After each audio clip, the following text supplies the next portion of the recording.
allegiance to the flag of the United States of America and to the republic for which it stands, one nation, under God, indivisible, with liberty and justice for all. Roll call, please. Bunton. Here. Campbell. Here. Dempsey. Here. Ford. Here. Fournier. Here. Crop. Here. Menser. Here. Okay, announcements, acknowledgements, communications, and reports. First one, this evening, we have a presentation from Turning Point in support of Sexual Assault Awareness Month.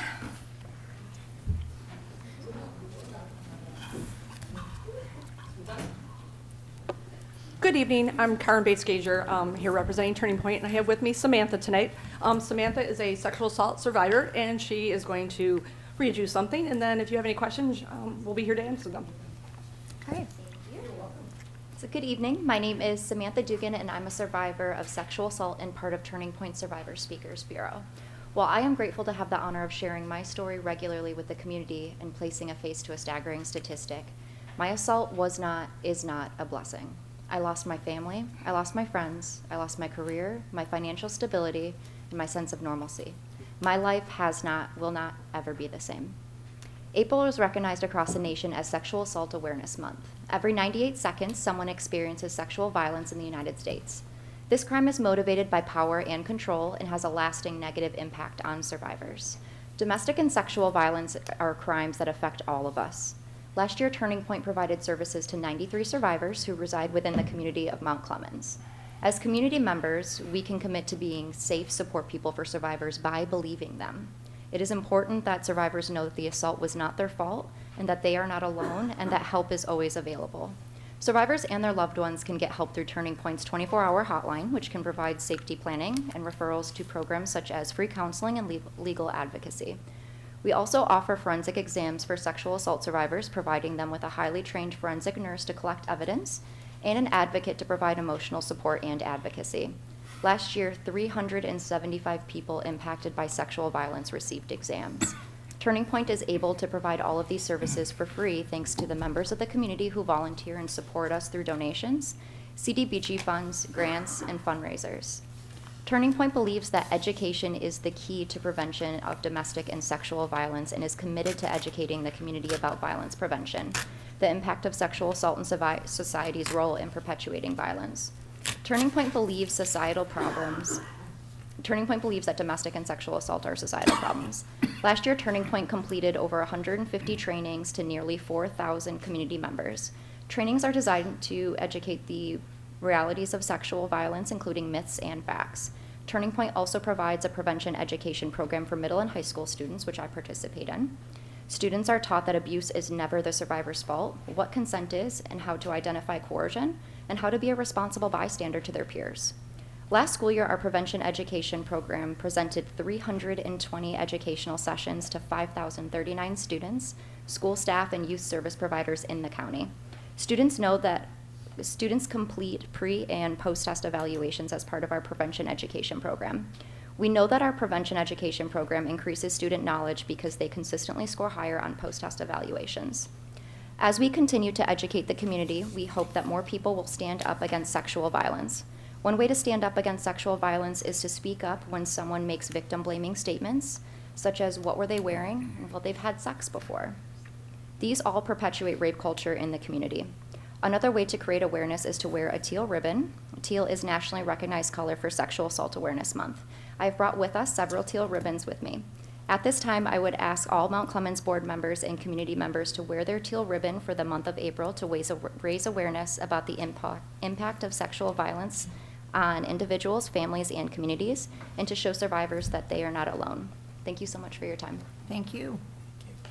Do y'all have any questions? Any questions?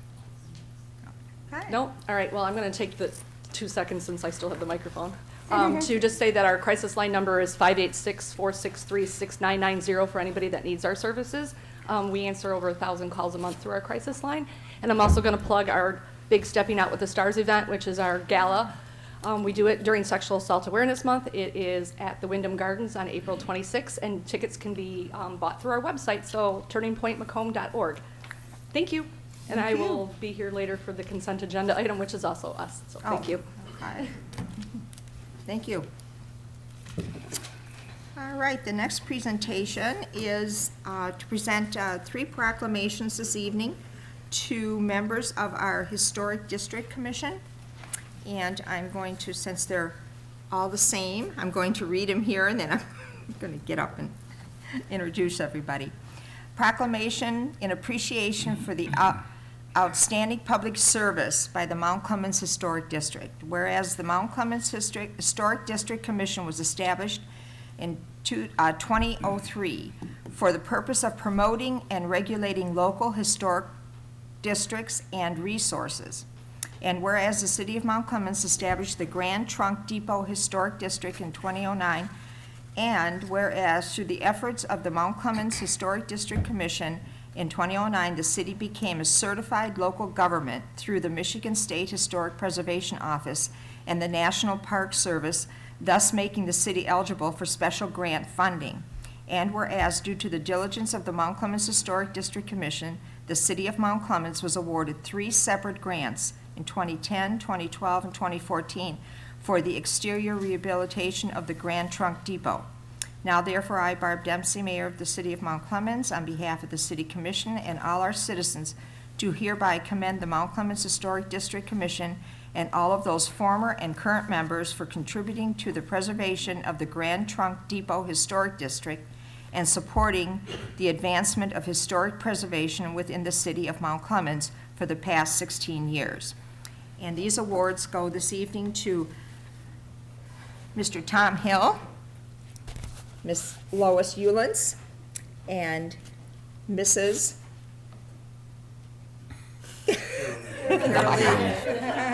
Carol Lee Schmidt.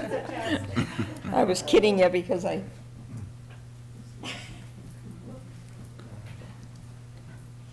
just want to thank, they have worked very hard, these members and previous members, on the historic district. It took a lot of work, a lot of time and effort. The committee is still together, although we do not have any other historic districts at this time. And maybe down the road we will, who knows. But we definitely appreciate all the time and effort that you put into making sure that we had the district for the train depot, which has been able, like I said, we did get 3 grants plus donations from the public to help with that and keep preserving the train depot for future generations. So I really want to give you all, your certificate, your proclamation, I should say. And thank you very much again. May I just say one thing? You sure may. You have the mic. No. It was just, everything we did was new. There was no historic district commission ever before, so everything we did was like from scratch. And, we did the best we could. And to be recognized by those folks that you work for is really an honor. Thank you. Thank you.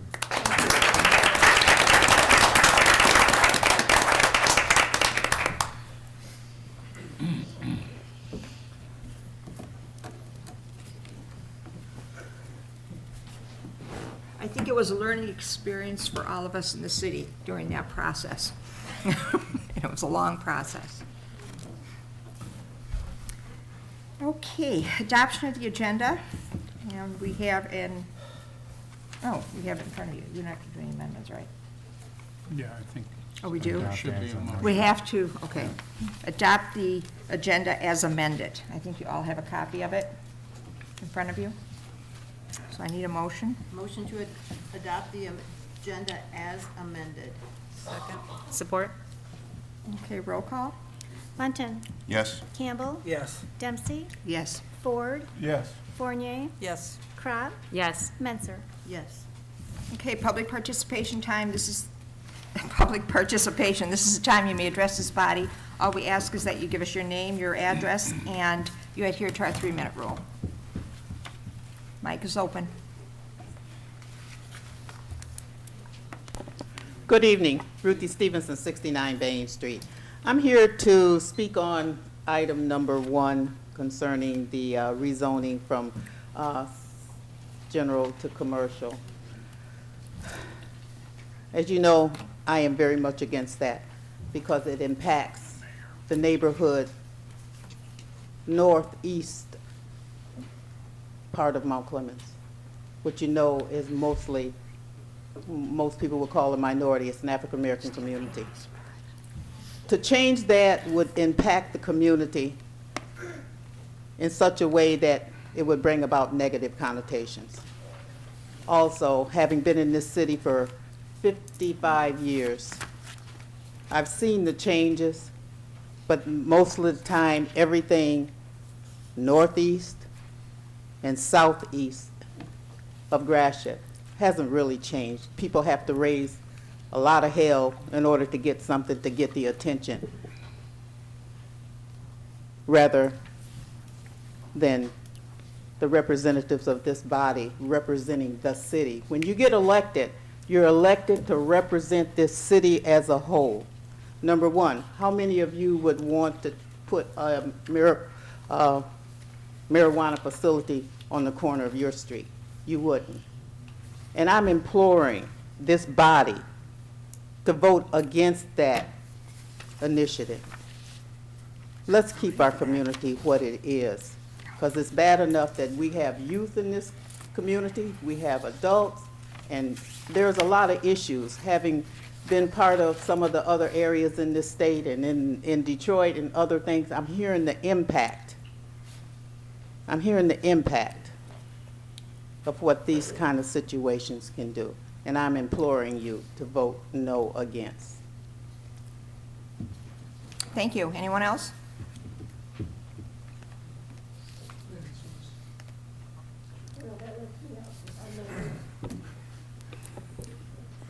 Gloria Heller, 260 Cass. I'm adding to mine. I will echo Ruthie and her concerns because, let me tell her and everybody listening, the city will do what the city wants to do regardless of how it impacts its people. And I speak as a resident, unwilling resident, because I can't dump my house because of the way the city has mishandled zoning in my area. The northwest quadrant is a sewer.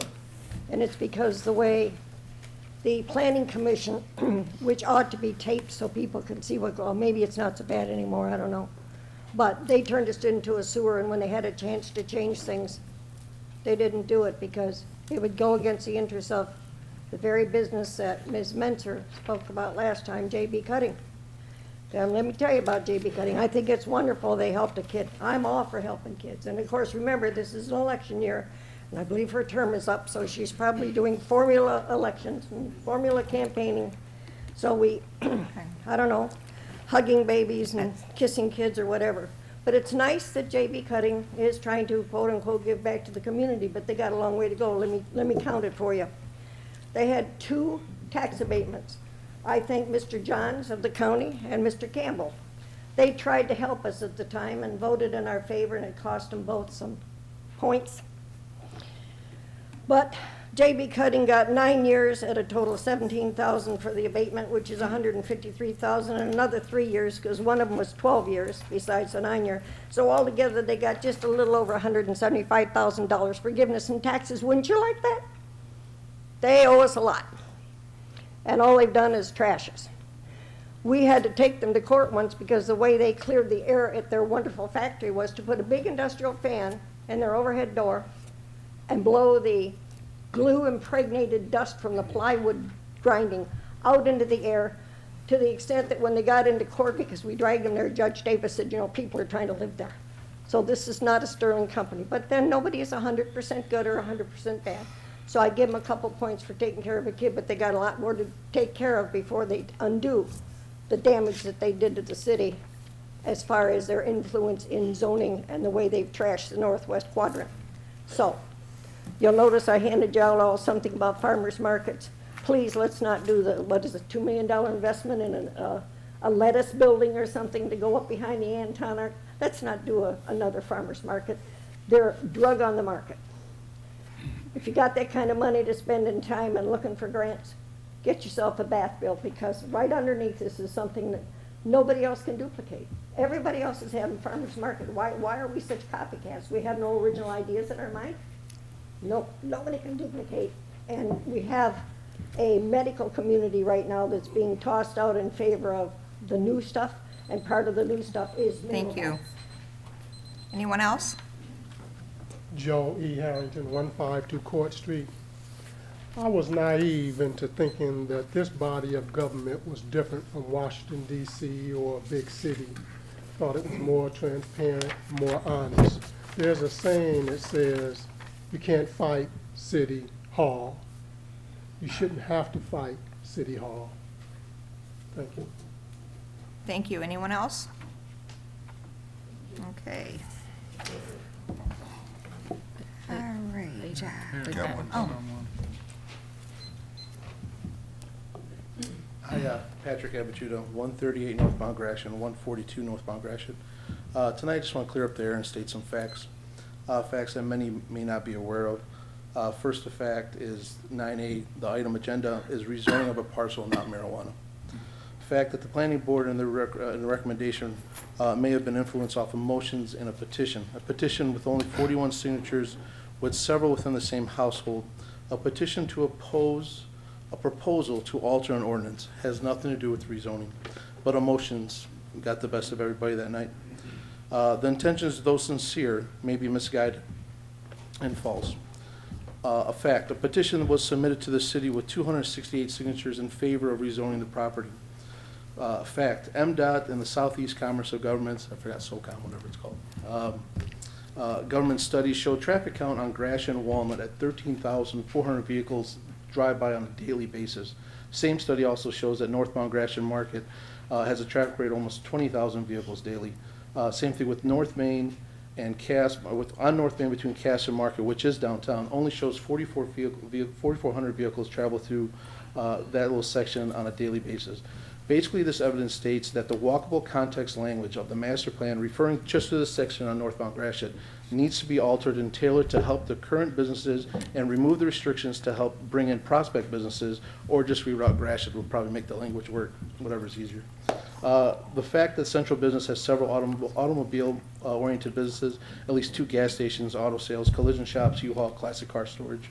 Fact, Leslie Tire, which is right next door, is zoned general commercial. The central business zoning of this little section of Gratiot deters prospect developers. The language in this ordinance places great restrictions in this section. To have building restrictions directly on the sidewalk of Gratiot, and especially on the entrance of curve where it goes in, where North River Road meets Gratiot there, would be extremely dangerous. The minimum of 2 stories would be wouldn't match any other buildings in the surrounding areas. All the buildings there consist of mostly single-story buildings. Rezoning this property just makes sense. thank you. Anyone else? All right. All right. We have no administrative responses, so I need a motion to approve the minutes from previous meetings. Motion to approve the minutes from March 18th, 2019, both the regular meeting and the workshop. Support. Roll call, please. Campbell. Yes. Dempsey. Yes. Ford. Yes. Fournier. Yes. Crott. Yes. Menser. Yes. Bunting. Yes. Okay, general business, 9A, request to consider the rezoning of property located at 142 northbound Gratiot Avenue from central business to general commercial. Need a motion? Motion to approve the introduction and first reading of an ordinance authorizing the rezoning of 142 northbound Gratiot from central business to general commercial, and set the second reading and adoption for April 15th, 2019. Support. On February 5th, 2019, the Planning Commission conducted a public hearing on the proposed rezoning of 142 northbound Gratiot. The request would rezone the property from central business to general commercial. On March 5th, 2019, the Planning Commission adopted the attached resolution containing its findings and a recommendation that the City Commission deny the proposed rezoning. Do we have any comments, questions from the board? I guess I Commissioner do. Button? All right. I guess what I would like to do is read first the Planning Commission's response. They said, After considering public comments and reviewing the facts of the request, the Planning Commission determined the following. All of the allowed uses in the general commercial zone would not be compatible with the surrounding area and zoning.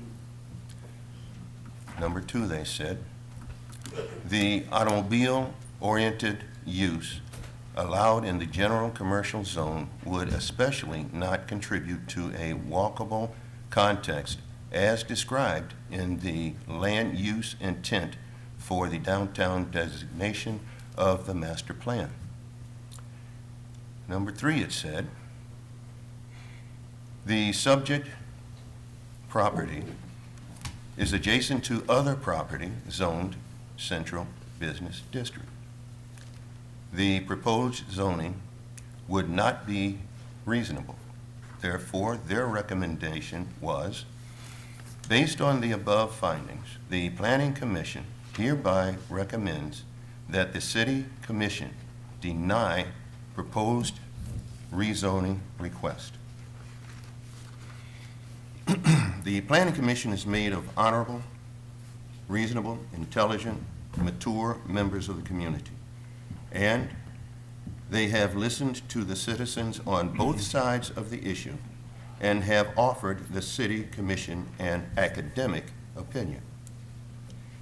If we do not respect the opinion that they arrived at, then why do we allow them to waste their time doing due diligence to make a recommendation and we do not follow their advice?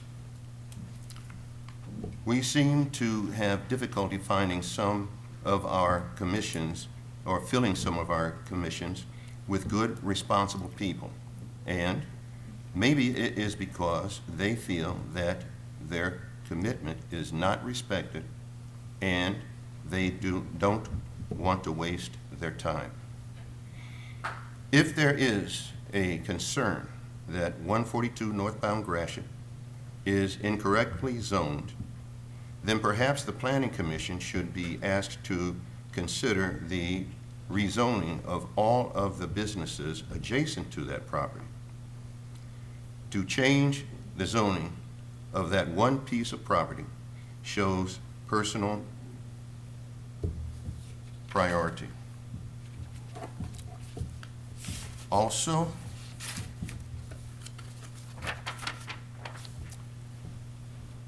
to address the petition circulated regarding support for the change in zoning, it is apparent that it is somewhat misleading. There were 267 signatures on that petition. Of those, 27 were not citizens of the city of Mount Clemens. Of the 67 signatures, only 47 were of people that live in the affected neighborhood. That's 220 out of 267 that were not in that neighborhood. There were signatures from the people living in another neighborhood. Now, if you lived in on Buckingham, or you lived on Esplanade, or you lived on some other, yeah, sure, you don't care. You don't care what goes in that neighborhood because it's not affecting you. But if it was in your neighborhood, I think you would have a different opinion on it. That constitutes 18% of the signatures that were residents of the affected neighborhood. 18% out of the 267 people that signed. And of the signatures that were not cross-checked, in other words, all of these signatures were not cross-checked as to verify as they were citizens living in the city of Mount Clemens. The only ones that I found was the people who actually signed that petition and indicated that they were not in the city of Mount Clemens. I guess I find this petition a lot of paperwork, but very little substance, since only 18% of the people who are being affected by this are in that neighborhood. The zoning, as it was previously mentioned to you, sets up a situation where the persons that are making this petition already are in that zoned area. And whatever business that they're conducting there, they could move that to the old Big Boy place, the 142 northbound Gratiot. They could move that business to that location without changing the ordinance. Without changing anything, they can move their business. The reason they want that business moved is so that they can conduct a marijuana operation at that point. Now, I guess I'm a little concerned that honesty is not playing full strength at this point. Because if you were really going to go ahead and say what you really want to do, you really want to put a marijuana business in that location. The fact that 18% of the people on your petition live in that neighborhood, there's a lot of people that live in that neighborhood that do not want that. And so I guess at this point, I would recommend, if there is a situation where that parcel or portion of the area needs to be rezoned, then send it to the Planning Commission and take their advice and let them reconsider the zoning for the entire property in that area. That's my comment. Thank you. Anyone else? Can we have some clarification on the petition from the clerk? Because that's not how I interpreted the petition from what your email stated. The information was provided to the commission. The signatures were reviewed and found 266 signatures presented. 63 of those signatures were in the area that would be east of northbound Gratiot to the city limits and north of North River Road in the area in question. 4 residents were within 300 feet of the property. 1 was from the property owner of the vacant parcel that is within 300 feet of the property. 48 signatures were outside of Mount Clemens, but all of the signatures were verified by the clerk's office. Thank you. Okay. Commissioner Fournier?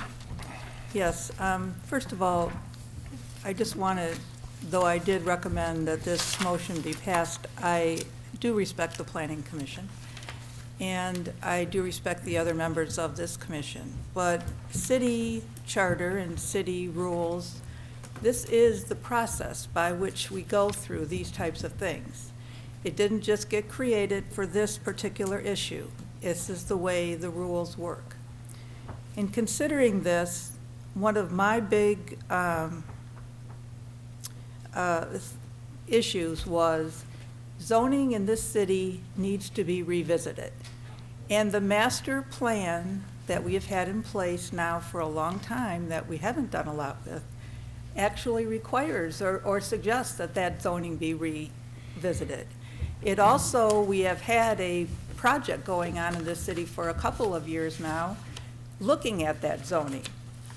And I would invite everyone to look at the zoning map, because if you do, you will see where this piece of property is. Now, I agree with Mr. Bunton that the whole section there goes from Victory Inn to the old Big Boy is kind of like a little carve-out that goes with the central business district. It doesn't align with the central business district requirement that it be walkable. You've got to cross that Gratiot at that curve, and we all know that is not the safest walking area. If you go across the street, now it is true that on one side, that little strip mall is zoned commercial. You go across the street, it's general commercial. So, you know, it doesn't make a heck of a lot of sense the way it's set up right now. And for those neighbors, they are general commercial all the way down, if you go down northbound Gratiot, if you go to Spears Cleaners or Schneider's Cleaners or any of those, all of those are zoned general commercial. And a marijuana facility, if that's what it gets back to, could be in any of those buildings and no one would have one iota of say about it. So while I absolutely agree that the whole parcel should be rezoned, I don't think that's, and I think we should look at that when we look at the total zoning and review the zoning for the entire city. I don't think it's a reason to deny this. The other thing I would like to say, and I say it from the bottom of my heart to all of you, I don't consider this your neighborhood. It's our neighborhood. We are 4 square miles. And I care about the sidewalks in that neighborhood just as much as I care about the sidewalks in my own neighborhood, on whatever corner I'm in, as I do about the downtown district. I care about this whole city, and has nothing to do with trying to do something to that neighborhood back there.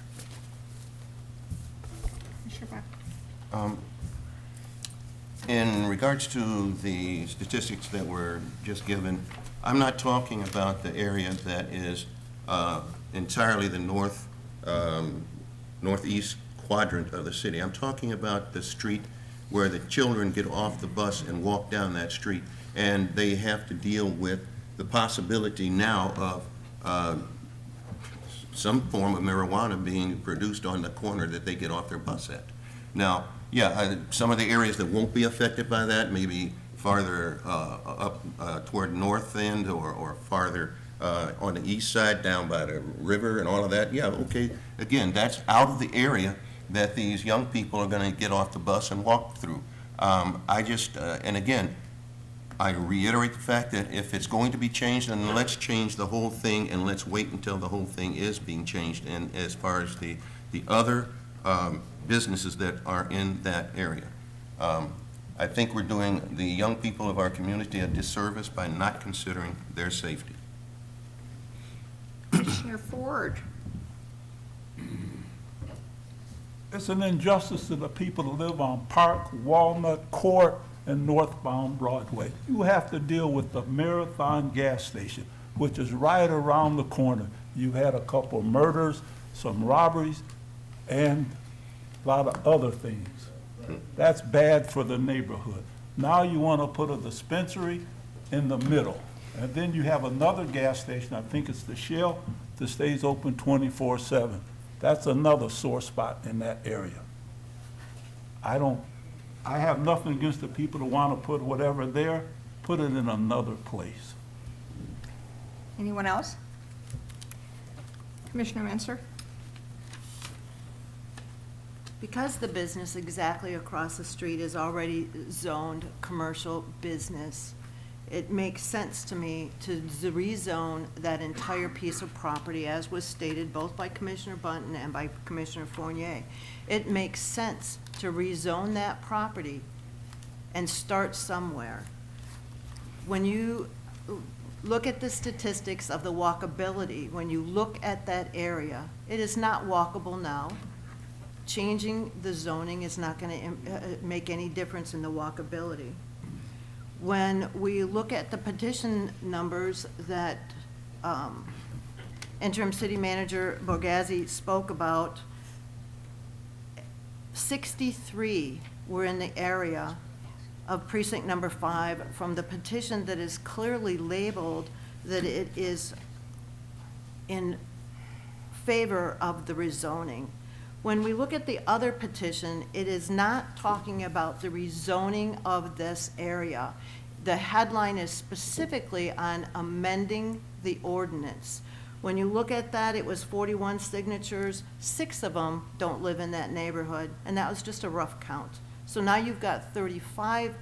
So you've got kind of a 2-to-1 situation here of people that live in that area. When you were talking about the licensing, and we're automatically assuming that this is going to be a dispensary. The city ordinance, the marijuana ordinance, only allows in the entire 4.4 miles of the city 2 dispensaries. There is no guarantee that 142 will get one of those licenses. There is no guarantee. The applications are still, I think they were due today by 4:30.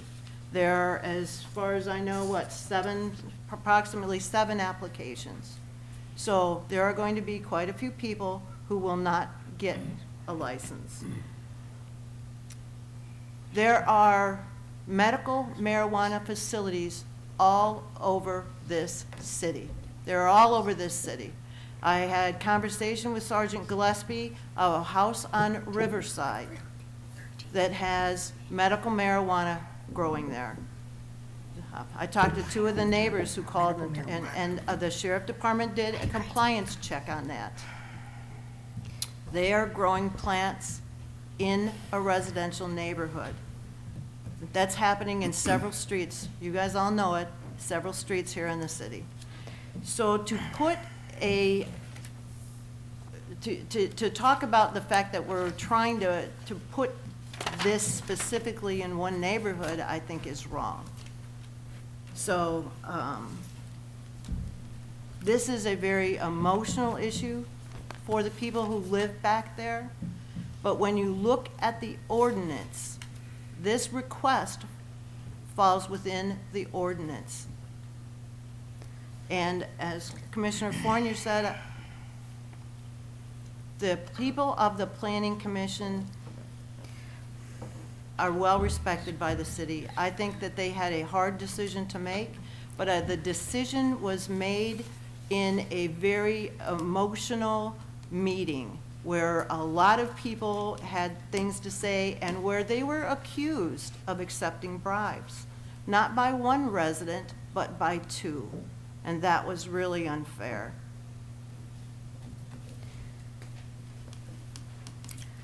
Can I remind? Yeah, go ahead. No, go ahead. Go ahead. Can I just remind the commission that we are not talking about medical marijuana on this?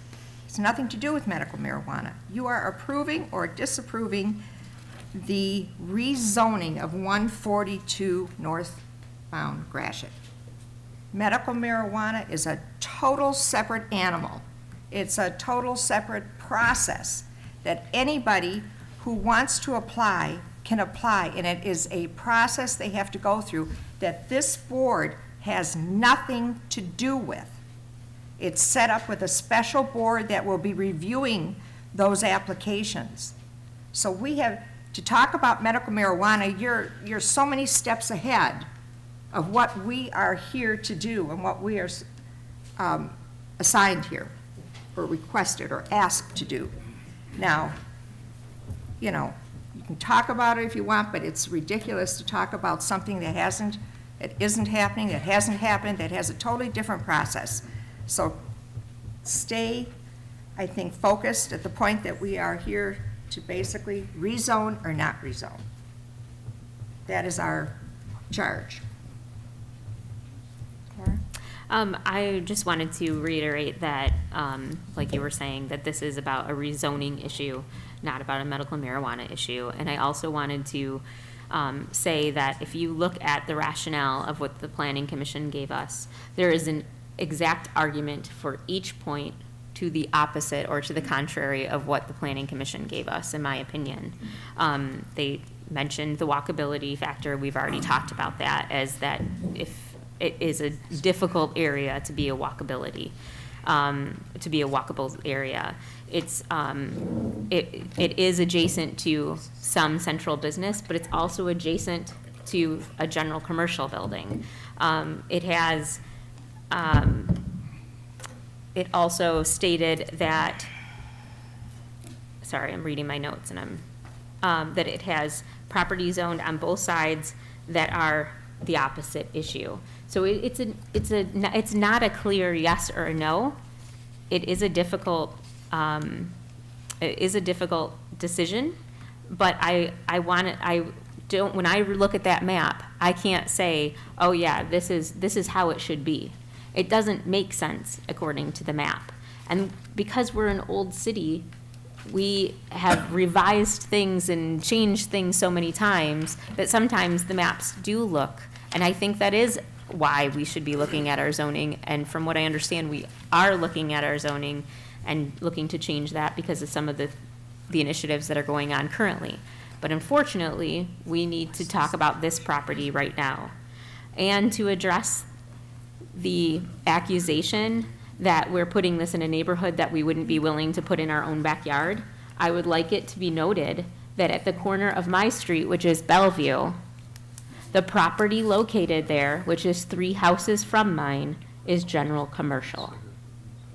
The same that we would be rezoning this property to. That's all I have.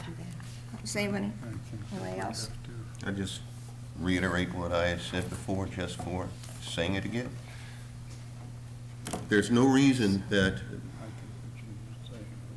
the building at 142 can't be used right now without rezoning for the uses that they say they're going to use it for. Now, if it's not going to be used for marijuana, then all they have to do is, the whole strip is zoned the same thing. So all you have to do is move your business from here to there, and there's no question, there's no issues, there's no problem. The issue here is that it is targeted to become a marijuana usage or a marijuana production, a marijuana business, okay? So, you know, you say what you want to say. This is what it's supposed to be talking about. It's not that, and we know that, and there's no reason for us to continue to, you know, put the curtain over the door. We know what it is. It's for the purpose of being able to use it for marijuana functioning. So that's the first thing. And then, again, as Commissioner Ford said, the 5 streets in this neighborhood are going to be grossly affected by this if it does become a marijuana usage place of whatever, whether it's production or anything, whatever it is. It's going to be in the area where it will definitely affect the people who live in that area. Now, again, you mentioned that, you know, you have, you know, your area is commercial, okay? Would you want that marijuana place to move in right where the old tire or construction place is? I would say it has a lot more security than what's currently there, so yeah, actually. Yeah. I don't, I mean, it's. Yeah. Okay, all right, all right. Okay, I'm done. Anyone else? Okay, we have 2 motions in front of us here. We have to accept one or the other. She read the one. She did. Did you read which one did you read? I'm sorry, we were just discussing. Sorry, I read the second one. The second one, approve the introduction? Approve the introduction and Okay, first reading. all right. Just want to make sure that everybody knows what we're voting on here. So if you approve the second one, we move forward to the first reading and to the hearing on April 15th. Am I correct? No, second reading. Second reading on April 15th. Let me know what I'm talking about here. Okay. Roll call. Are we voting on the second one or the Yes. first one? The second. Second, approve the introduction and the first reading. So that means there's another reading after this one. Since the first item is first, shouldn't we consider that first? It was or, so she, It was or so she. approve the recommendation or approve the introduction. So the motion was to approve the introduction and first reading of an ordinance Gotcha. authorizing. All right. Okay. No? Gotcha. Everybody understand? Yes. Okay. Roll call. Dempsey, Yes. Ford, No. Fournier, Yes. Crop, Yes. Menser, Yes. Bunton, Nope. Campbell. No. Motion passes 4-3. Okay, next reading is April 15th. Okay, 9B, approve the agreement of the online services with Invoice Cloud. Need a motion? Move to approve the agreement between Invoice Cloud and the City of Mount Clemens for online bill and payment processing services, and to authorize the appropriate city officials to sign and enter into agreement. Support. Invoice Cloud will give the City of Mount Clemens and its customers the ability to accept online payments for invoiced and non-invoiced items, and will allow the city to offer online payment processing in a securely hosted real-time environment. Customers will be able to locate, view, and print bills or invoices and payment records online and pay using credit cards, debit cards, and electronic checks. They will have greater flexibility in how to receive and pay their bills, including the option of signing up for paperless billing and auto pay.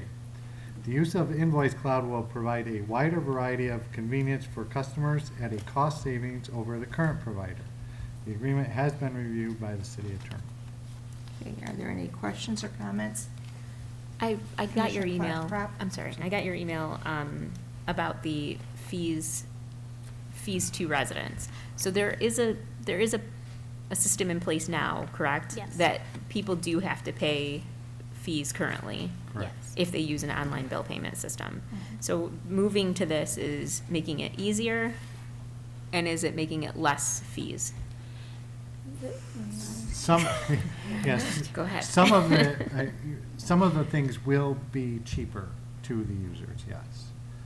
Some of it will remain the same, some of it will be cheaper. And it will allow more options. There's more options, more different ways to pay than the current provider, and more options for online billing and auto pay and those types of things. Is it currently That only we currently ACH, or do we have credit card payments now? We I have don't know. credit card. We do, okay, Yes. okay. So you can do both now, Yes. sounds like. And- You will be able to. Yeah. Yes. Yes. You can sign up for auto pay, you can do paperless, you can go on and create an account and view all your past history of your accounts. It really gives you a lot more, whatever anybody wants to use, they will be able to. Okay, thank you. So it's more reporting information that you can get in Also, history mhm. of your Your usage. payments and Mhm. usage and everything. Yeah. Sounds Yeah. good. Commissioner Fournier? So if you were to sign up for AutoPay, is there a charge for that as well, under this? There's not a charge to sign up for it, but Okay. the city would be charged 20 cents per user that signs up. Okay, but then, Because- does the resident who signs up, though, then pays on each bill that is auto transferred, if you will, or whatever the right word Yes, is? so depending on how their payment is made, if it's a credit card or debit card, it's X amount. I think it's $4.50. And it depends on which bills Okay, it there's is. different- Right. Which bills it is as well. Water Okay. bills, parking tickets, taxes, those types of things Okay. yeah. So they would incur that fee every time they make a payment, yes. That's what I want to make sure. Okay, any other questions, comments? Roll call, please. Ford, Yes. Fournier, Yes. Crop, Yes. Menser, No. Bunton, Yes. Campbell, Yes. Dempsey. Yes. 9C, approval of the city manager appointment of the finance director treasurer. Need a motion? Move to approve the city manager's appointment of Cliff Mason to the position of finance director treasurer effective April 15th, 2019. Support? Pursuant to the Mount Clemens City Charter, we ask the City Commission's approval of the appointment of Cliff Mason to the position of Finance Director Treasurer. Mr. Mason comes to the city with a wealth of experience in the finance treasury field. His municipal knowledge, education, and hands-on experience give him the skills needed to successfully fulfill the role of this critical position. The Finance Director Treasurer oversees all financial aspects of the city, including the fiscal year budget and audit process, and supervises the day-to-day operations of the accounting, assessing, treasurer, and purchasing departments. Mr. Mason's annual salary will be $75,000. He will also receive a benefits package, as is the case with all city department heads. Okay, comments, questions? Commissioner Crop? My only question was, is he going to be monitoring the IT services of the city like Ms. Kunith was? That's possibly the plan. Right now, Jennifer from in the city manager's office is helping with that. So that's yet to be determined. Okay. Will he be at the next meeting to introduce him? He'd be at the budget work sessions. Yeah. No, I mean, Yes. introduce him Mhm. to the, Sure. Yes. Oh, yeah. so people know when they Yeah. talk to him. Okay. Anybody else? Okay, roll call. Fournier, Yes. Crop, Yes. Menser, Yes. Bunton, Yes. Campbell, Yes. Dempsey, Yes. Ford. Yes. Okay, approve purchase and payments of invoices. Move to approve purchases and payment of invoices as presented. Support. Roll call. Oh, are there any questions? Roll call, please. Crop, Yes. Menzer, Yes. Bunton, Yes. Campbell, Yes. Dempsey, Yes. Ford, Yes. Fournier. Yes. Okay, consent agenda. Need a motion? Move to approve consent agenda as presented. Support. Roll call. Menzer, Yes. Bunton, Yes. Campbell, Yes. Dempsey, Yes. Ford, Yes. Fournier, Yes. Crop. Yes. Okay, city managers report. The City Commission will meet on Monday, April 8th and Tuesday, April 9th to review the fiscal year 2019-2020 budget. The meetings will be held at City Hall in the second floor conference room beginning at 5 p.m. The compost program is scheduled to begin the week of April 1st, 2019 on your regularly scheduled refuse pickup day. Please do not place refuse containers or brown paper leaf bags out at the curb until the week of April 1st. Any questions regarding your yard waste pickup can be directed to the Department of Public Services office at 586-469-6847. And the City of Mount Clemens has been named Tree City USA by the National Arbor Day Foundation. This is the 33rd consecutive year that Mount Clemens has received this national recognition. The April, May, and June edition of the Clementines newsletter is scheduled to be delivered with the Journal newspaper on Wednesday, April 3rd, 2019. And the Clinton River Watershed Council will be holding its annual... The Clinton River Watershed Council will be holding its annual meeting Thursday, April 11th, 2019, from 5 p.m. to 8 p.m. at Lake St. Clair Metro Park, Thomas S. Welch Activity Center. For tickets or more information, please contact 248-601-0606. Siri was talking to you guys. I don't know what she was saying. We want to know. We all want to know. We hope your phone She had an works. opinion. Okay, thank you. Commissioner comments? Commissioner Menzer? All right. Hopefully, some of you will be going to the discussion tomorrow, or I'm sorry, Wednesday, about the art space, the feasibility of an artist live work spaces in Mount Clemens. It is Wednesday, the 3rd, from 7 to 8:30 at the library. This is a program that the Downtown Art Center is kind of putting together that will hopefully bring more art and people into the downtown area. And we hope as many people as possible show up for that meeting. Again, that's at the county library, Wednesday, No. 7. No. No. City Library. City Library. Yeah, the county On library's Cass. gone. Sorry. City Library, 7 to 8:30. The Mount Clemens Family Resource Center is offering free tax preparation of federal, state, and city taxes if you pay them, if your annual income is less than $55,000. They are taking appointments on Tuesdays and Wednesdays from 9 a.m. to 8 p.m. They're doing Saturdays walk-ins, first 60 people that arrive between 9 and 2. You can call for an appointment, 463-2537, and they will give you a list of what paperwork to bring. That is at 196 North Rose in, right next to the ice arena there. The annual Senior Expo is Friday, April 5th, from 10 to 1 at the Macomb Intermediate School District on Garfield. That's at 44001 Garfield. There is free admission. There is seminars on healthcare and financial planning.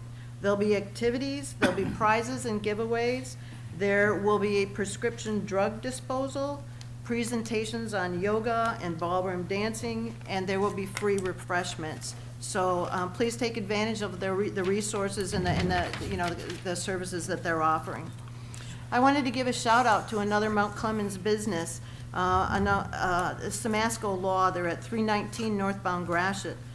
Pat Samasco was just recently, 329, featured in U.S. News and World Report as an expert in financial trusts.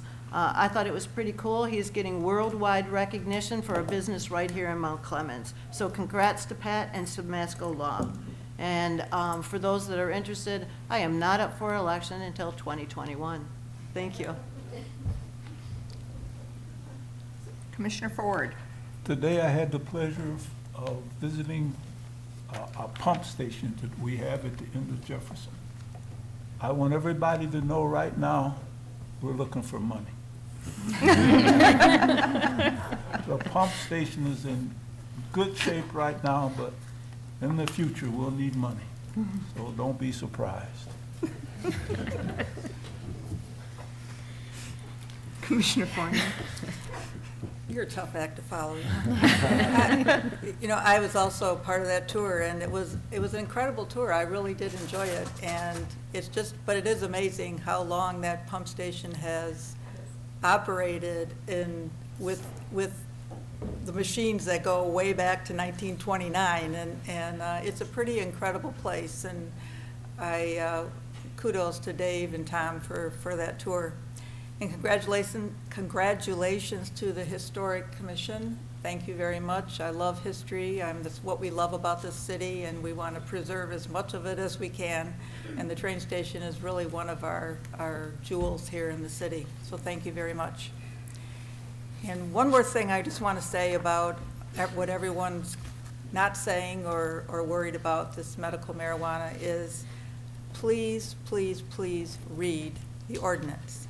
The ordinance this is for medical marijuana. It is not for recreational. If a licensee does not comply with that, he or she will lose their license very quickly.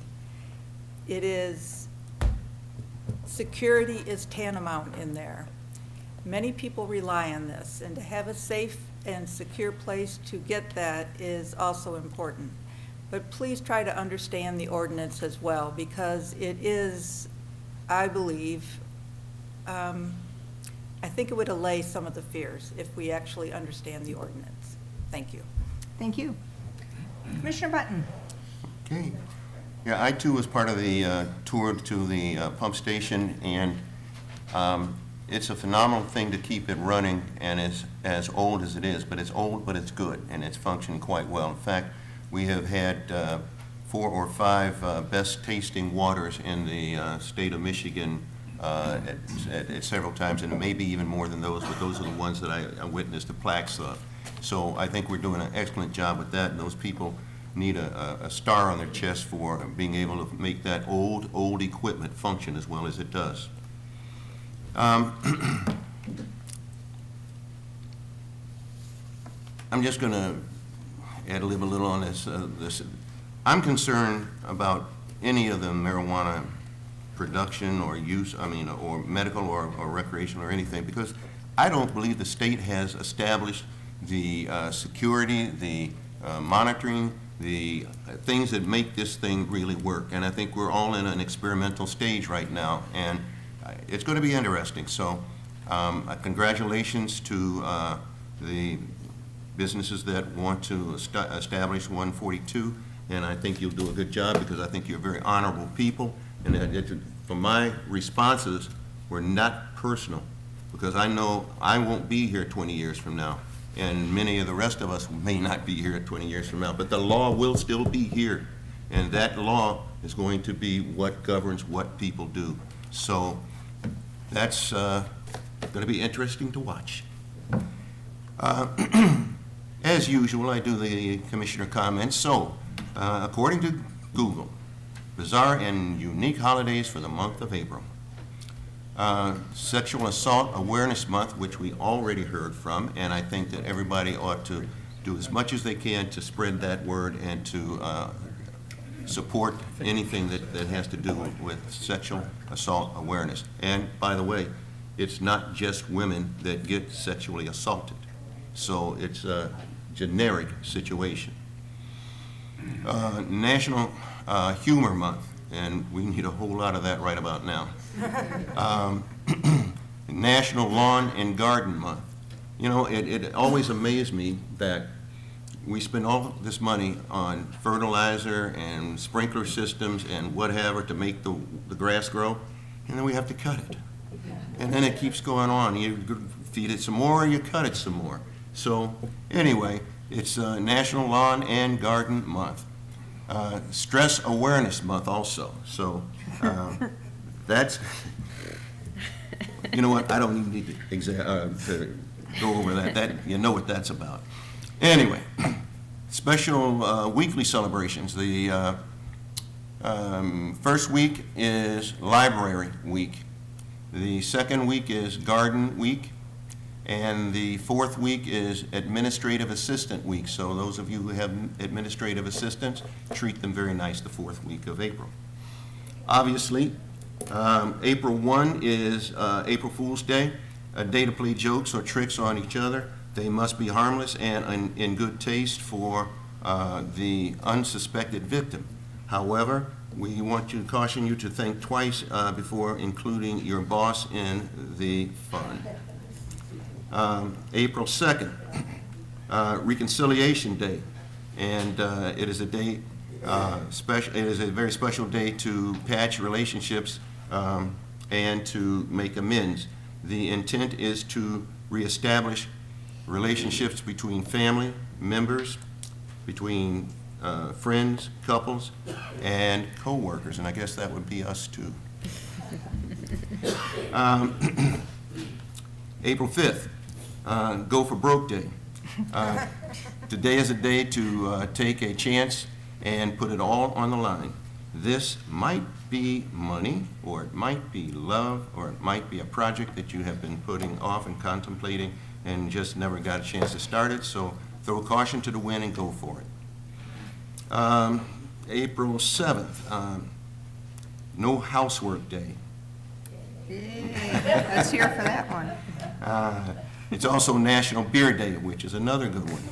Alcohol And in hand. it's also World Health Day, and that one's a pretty serious one. There's a lot of countries in this world that don't have good medical care, and if there's any way we can support or help that, that would be a step in the right direction. I think I'll leave the last one off. I've taken up too much of your time already, so I'll go to Commissioner Wisdom. There is one difference between the tax collector and the taxidermist. The taxidermist leaves the hide. And with that, we'll say good night. Thank you. Commissioner Crabbe. I wanted to thank Gail from Dial-A-Ride for our bus ride over to the water filtration plant today, and it was good, and she also pointed out the potholes for us. And Dave at the water filtration plant, as well as Tom, they were extremely knowledgeable, but also filled with pride on how much, care they take in that building. And it takes a lot of care to make sure that a 1929 building is able to produce 2019 standard water levels. So I think we have to thank them. I think it goes above and beyond just a typical water plant job. So I'd like to also mention my Coffee Talk dates. For this month, I have Coffee Talk on Tuesday, April 9th at 9:30 a.m. at John's Family Grill.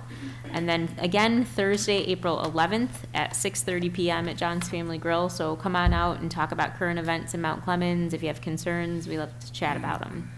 I too am looking forward to the Art Spaces Town Forum from 7 to 8:30 at the library, and all of the other participant meetings. I think this is a great opportunity for Mount Clemens, and I'm really excited about it. So that's all I have. Thank you. Commissioner Campbell. I wanted to, previous to this meeting, we had a work session where we talked about rental inspection ordinances and non-residential vacant building ordinance. I think these are excellent, that are going to help work toward improving and stabilizing our neighborhoods. So I commend the city administration for bringing that forward. That is an excellent, excellent discussion to move forward. I also want to thank the Historic District Commission for helping save the train station with its connection to Thomas Edison. And that is it. Thank you. Thank you. Thank you. I again also want to thank you. all of you, 'cause I know what you went through, what we all went through during, yes, I do, I was there, and I do appreciate your hard work. Thank you so much. I just want to say again, this rezoning tonight does not guarantee anyone a license to dispense medical marijuana. And with that, I would like a motion to adjourn. Going to accept. No? Oh, we go into exec, No, we don't. okay, No, forgot. we No, there's no executive session. Move to adjourn. Motion to, okay, everyone in favor of adjourning? Adjourn.